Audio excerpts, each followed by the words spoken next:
Astrology simplified में आपका स्वागत है। आज हम जो बात कर रहे हैं कि कुंडली का जो कारक ग्रह होता है, तो कुंडली में जो प्रत्येक भाव का एक विशिष्ट कारक ग्रह होता है, उस भाव से संबंधित क्षेत्रों और विषयों को प्रभावित करता है। जैसे कि पहला भाव लग्न का है, इसका कारक सूर्य है, और दूसरा भाव जो है वो धन भाव कहलाता है, इसका कारक गुरु है।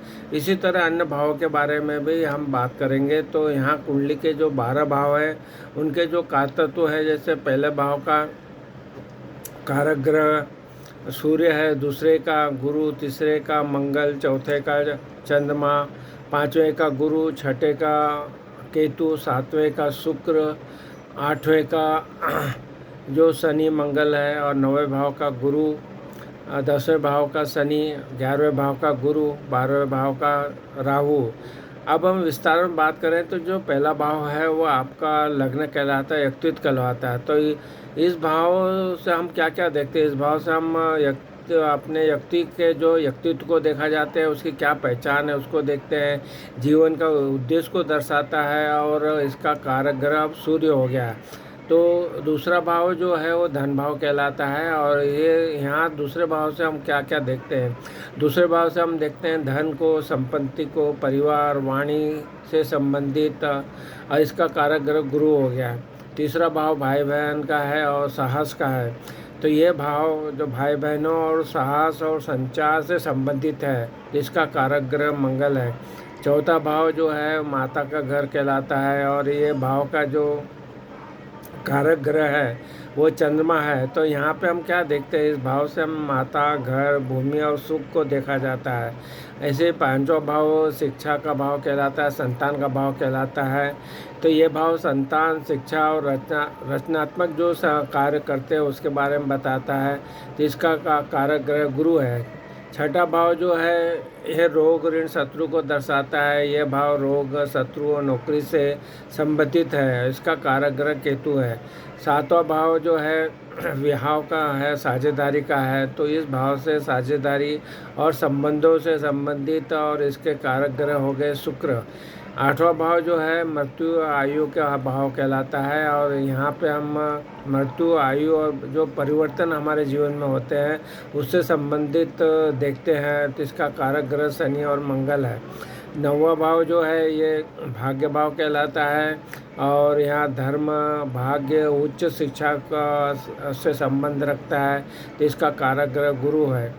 10वां भाव कर्म भाव है। ये भाव कर्म, व्यवसाय, प्रतिष्ठा से संबंधित है। इसका कारक ग्रह शनि है। 11वां भाव जो लाभ का भाव कहलाता है, यहाँ पे हमारी इच्छाएं पूर्ण होती है, लाभ प्राप्त होता है, और सामाजिक जीवन से संबंधित जो कार्य हैं वो दर्शाता है। इसका कारक ग्रह गुरु है। 12वां भाव जो है हमारा योग भाव कहलाता है, और ये भाव जो है योग को दिखाता है, गुप्त बातें जो है उसको दर्शाता है, अलगाव से संबंधित है। इसका कारक ग्रह राहु है। तो जब भी हम कुंडली का विश्लेषण करते हैं तो आपको जो है जो भाव बताए वो भाव को देखते हैं, और उसका कारक को देखते हैं, और भाव के स्वामी को देखते हैं। जब इन तीनों का विश्लेषण किया जाता है तो उसमें कारक का बहुत महत्वपूर्ण योगदान होता है। तो जो भाव की जो हमने संबंधित जो भी चीज़ें बताई है, तो उसका कारक अगर मजबूत स्थिति में है तो उस भाव से संबंधित आपको बहुत अच्छे फल देगा।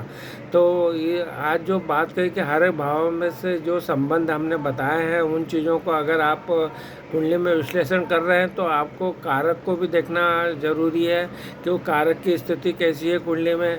कारक का अगर वो कुंडली में उच्च राशि का है, सौ राशि का है, मित्र राशि का है, और शुभ ग्रहों की दृष्टि में है, केंद्र में है, त्रिकोण में है, तो कारक को हम मजबूत स्थिति में पाएंगे। तो इस तरह से अगर वो अस्त नहीं है, वक्री नहीं है, और उस पर पाप प्रभाव अगर आता है, अगर ये सब अगर है तो कमज़ोर हो जाएगा। तो उसके लिए एक वीडियो हमने बताया कि अगर आपका कारक कमज़ोर स्थिति में है तो हमारा जो ये वीडियो कारक को मजबूत कैसे करते हैं उसको ज़रूर देखिए।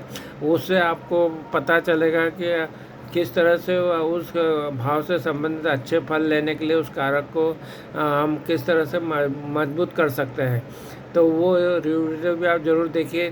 तो जब भी कुंडली का विश्लेषण होता है तो अगर ये तीनों भाव का स्वामी और कारक की अगर जितनी अच्छी स्थिति होती है, वो हमारे को उस भाव से संबंधित जो हमने बातें कही उसके फल अच्छे प्राप्त होते हैं।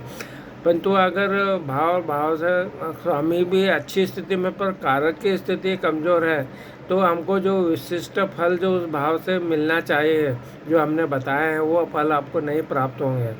इसलिए कारक का बहुत ही महत्वपूर्ण योगदान है आपकी कुंडली के अंदर, और उस भाव से जो हमको फल प्राप्त करना चाहते हैं उसके लिए कारक की स्थिति अच्छी होना चाहिए।